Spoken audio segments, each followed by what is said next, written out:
I just found out my wife has been trying to send our son to a conversion therapy camp, and now I'm seriously considering divorce because I can't stay married to someone who sees him as something that needs to be fixed. So, this is a pretty heavy situation, and not gonna lie, I'm really confused and disgusted because I never thought my wife was like this. My wife, 44F, and I, 45M, have been married for 14 years. We have 2 kids, a 16-year-old son, let's call him Noah, and a 12-year-old daughter. We've had our fair share of disagreements over the years of course, but things have generally been smooth between us. Now for the context, Noah came out as gay about a year ago. It was a surprise, and as hard as it was to accept, I love my kids more than anything and just want their happiness. My wife visibly didn't take it well though. She was upset and seemed to go through a grieving period where she didn't really talk about it. I tried to support Noah in every way I could, telling him that I loved him no matter what, etc. My wife, though, I could tell she wasn't on the same page. She would say things like this is just a phase or he needs help, but I brushed it off as her needing time. Fast forward to last week, and we were having a conversation about Noah's future. Out of nowhere, my wife casually mentions that she's been looking into conversion therapy camps and thinks it might be the right solution.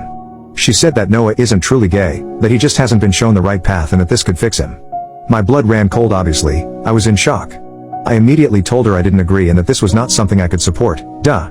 She got upset and said I was enabling Noah's confusion and that if I really cared about him, I would help him get better. What the heck is wrong with her? She was persistent, and no matter how much I tried to explain that conversion therapy is harmful, like I know those kids get abused, SA'd, and often end up either traumatized or unaliving themselves, and that I would never send our son to something like that, but she wouldn't back down. If I'm being 100% honest, I don't even think I love her anymore. The fact that she could be so heartless disgusts me. I know being gay is not easy and people like her just make it even harder. I'm considering staying, only for our daughter's sake, but would it be okay if it means hurting my son?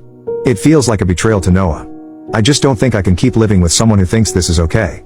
Update, 2 days later. So first of all I'd like to thank everyone here for all the help and advice I've gotten under my post and in DMs. Sorry if I couldn't answer to everyone, there was just too many freaking people. So I posted something about my wife wanting to send my son to a conversion camp 2 days ago. First of all, some people told me to show her videos and documentaries about what happens there, but this argument has been ongoing for more than a week now. I've showed her things and she won't budge. It's a really bad update if I can be honest, so let's get into it. All of you told me to try to get him out ASAP. Y'all were definitely right, so yesterday I took the day off and went to see an attorney just to get some info about divorce, etc.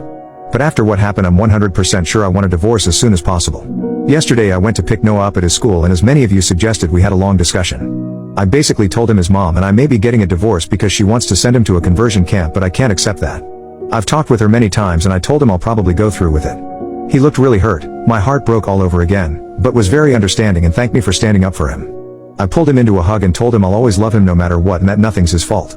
At that moment he started crying because he was so glad that at least I was on his side. And I'm very pissed, so sorry if I don't make sense, but apparently his mom had been pressuring him for months. She planned dates with girls to try and fix him and he had to lie by saying he was going at a friend's instead. She was saying he needs help and as much as she loves him he needs to get his condition cured, etc. I feel so bad because I've been so oblivious to all that and I failed to protect him for all that time. How do you make your 16-year-old son go through that? So when we got home yesterday, I can't lie, I was furious and confronted her right then and there. At first she was trying to explain she was doing it for him, but her speech quickly turned to slurs and it was clear she was just ashamed of having a gay son. In the end I told her I went to see an attorney and that learning all that just confirmed that I want a divorce. She got really angry, calling me a delusional disgrace. We argued a lot and at some point Noah tried to separate us, but my wife punched him multiple times. She was saying disgusting things like he is a dirty F god and that it's all his fault we're getting divorced, because his filth corrupted me. My daughter, who was probably in her room, came to see what all that commotion was about and was rightfully horrified and quickly called 911 when I told her to. Long story short, the cops got there and took her away. She was very reluctant to go because she was not in the wrong and they needed to let her go. I explained everything to my daughter and instantly she doesn't want anything to do with her mom anymore. Right now I'm actually in the hospital because my soon-to-be ex-wife broke my rib while I was restraining her. How do you even fix a broken rib? I should have probably went as soon as the cops took her, but I didn't care. My son was crying, with a black eye and split lip. They are checking for any concussion, and obviously the only thing I cared about was to comfort him because I can't even imagine what it can feel like being beaten by your mom for being gay.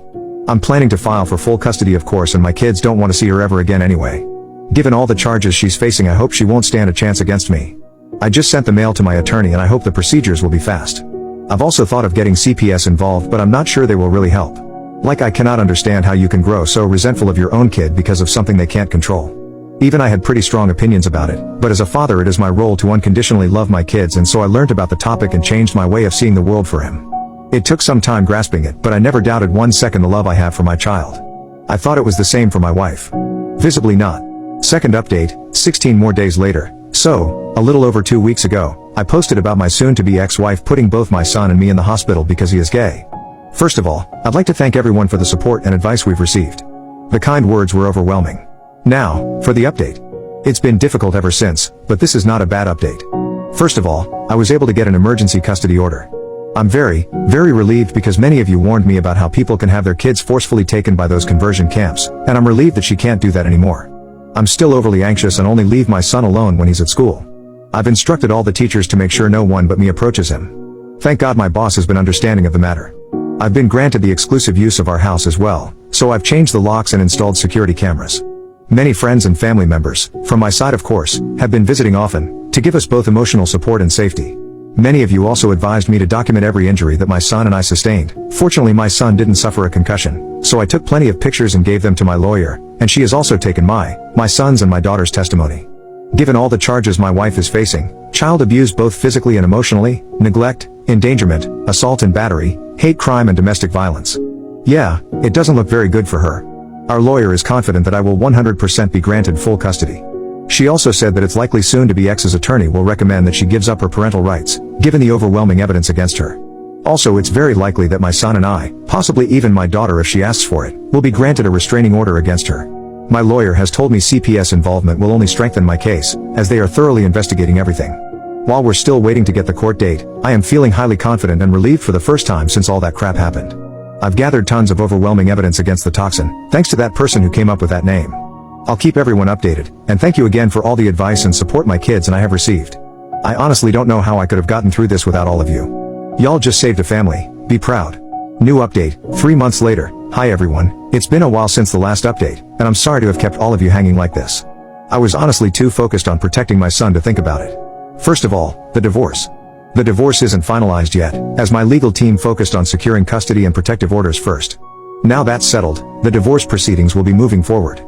About the custody, she gave up all her parental rights to both Noah and my daughter, which means I have full custody of both.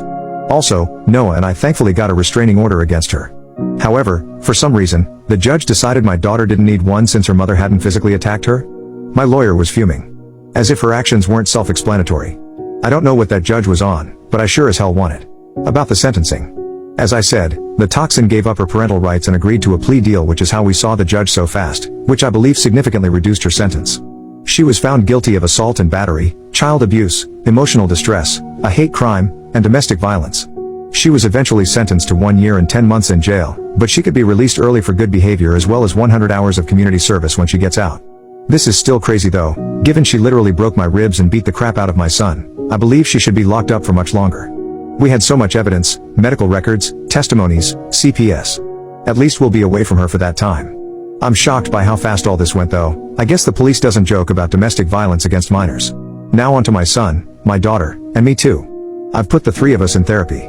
My daughter quit within a few weeks, saying she didn't need it anymore, but Noah is still attending, both alone and with me. His mother's behavior left deep scars that, of course, can't be seen but are very much present. And I feel like therapy helps him navigate his own identity and self-acceptance better as well. He begged me to keep this 100% anonymous, which I did as he is not out yet to most of his friends at school. The few friends who know have been very supportive though, and there is this boy I think my son likes. Overall, we've gotten so much support, and I couldn't have protected them without all of you. Not only from our friends and family, but mainly from all of you who gave so much advice, so many reassuring words of love and encouragement. Reddit truly is a wonderful place. I still can hardly believe it. We've lost people, of course. As I said, I myself was raised to be homophobic, so, some people from my side of the family cut us off. But most of them still supported us. We lost my wife, it really sucks to see who she really is, but we don't need that kind of person in our lives. In exchange, we've got all of you, and we wouldn't be here without you. Right now, my kids are playing Mario Kart at our home, and who knows what could have happened instead if I did not seek help here. I can never thank you all enough for saving my son. I believe this will be my last update? Surely I will update if my crazy ex reappears, or when my son gets married, but in the meantime, this will be it. Thanks again, so much.